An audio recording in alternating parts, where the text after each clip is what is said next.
Orang yang mengatakan bahwasanya MUI itu ya tidak berhak untuk mengatakan sesuatu atau seseorang, sebuah kelompok itu sesat, menyesatkan, menyimpang gitu. Kemungkinan orang ini adalah orang yang sakit hati dengan MUI.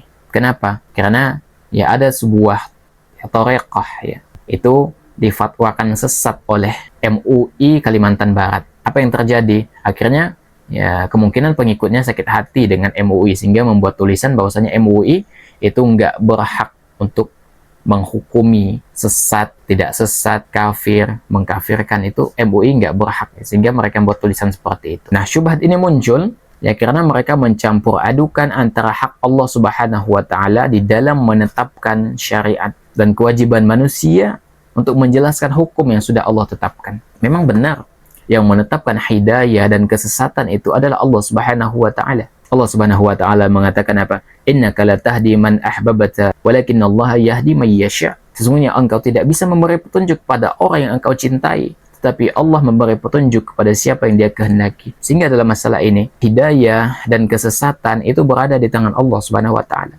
Allah menyesatkan siapa yang Dia kehendaki dan Allah memberikan petunjuk kepada siapa yang Dia kehendaki. Tapi manusia itu diperintahkan untuk menjelaskan mana yang benar dan mana yang salah, mana yang lurus, mana yang menyimpang, mana yang tauhid, mana yang syirik, mana yang bid'ah, mana yang sunnah. Manusia yang diperintahkan.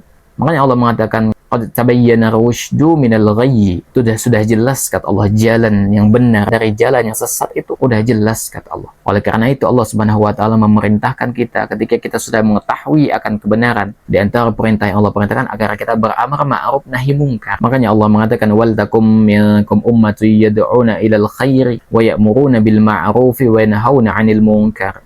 Hendaklah di antara kalian ada segolongan umat yang menyeru kepada kebaikan, menyuruh kepada yang ma'ruf, mencegah dari kemungkaran kata Allah ya. Nah, kalau kita tidak boleh mengatakan bahwasanya kelompok ini menyimpang, yang kelompok ini sesat misalnya, lalu bagaimana kita akan beramar ma'ruf nahi mungkar? Bagaimana gitu kan? Dan para nabi dan rasul juga sudah melakukan hal yang serupa. Misalnya Nabi Ibrahim berkata kepada ayah dan kaumnya, apa kata Nabi Ibrahim? Laqad kuntum antum wa aba'ukum fi dhalalim mubin. Apa kata Nabi Ibrahim? Sungguh kalian dan nenek moyang kalian ini berada dalam kesesatan yang nyata.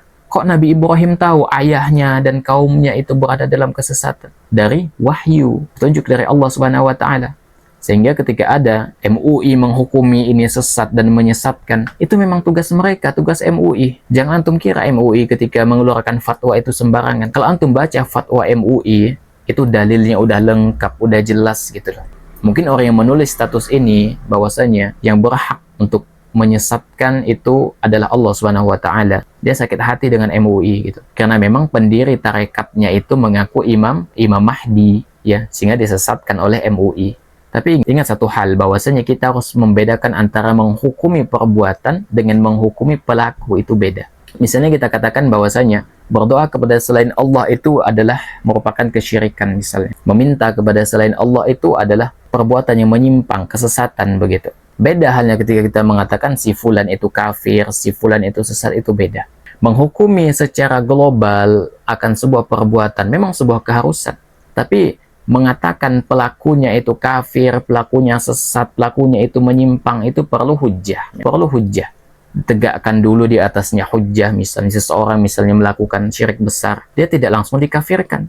Bisa jadi ada syubhat di dalam hatinya. Sehingga ditegakkan dulu hujjah gitu. Sehingga sudah hilang penghalang-penghalangnya, baru dijatuhi hukum di situ, dijatuhi hukum. Jadi beda antara menghukumi perbuatan dan menghukumi personal, itu beda gitu loh. Konsekuensi dari syubhat ini ya, ketika kita tidak boleh menyesatkan orang, ketika kita tidak boleh mengatakan orang itu menyimpang, maka kita tidak boleh mengatakan penyembah berhala sesat. Kita tidak boleh mengatakan bahwasanya Fir'aun itu sesat, Khawarij itu sesat, Yahudi dan Nasrani itu sesat. Kita mengatakan mereka orang-orang ini sesat, ini kan berdasarkan Al-Quran dan Sunnah. Jadi memang ada pertimbangan, memang ada dasarnya, memang ada kaidahnya, bukan sembarangan. Oleh karena itu, hendaknya kita ya berhati-hati. Dan MUI itu menetapkan fatwa sesat dan tidak sesat itu nggak sembarangan, dalilnya lengkap jelas begitu. Sehingga ya orang seperti ini kadang-kala orang yang sakit hati lah begitu.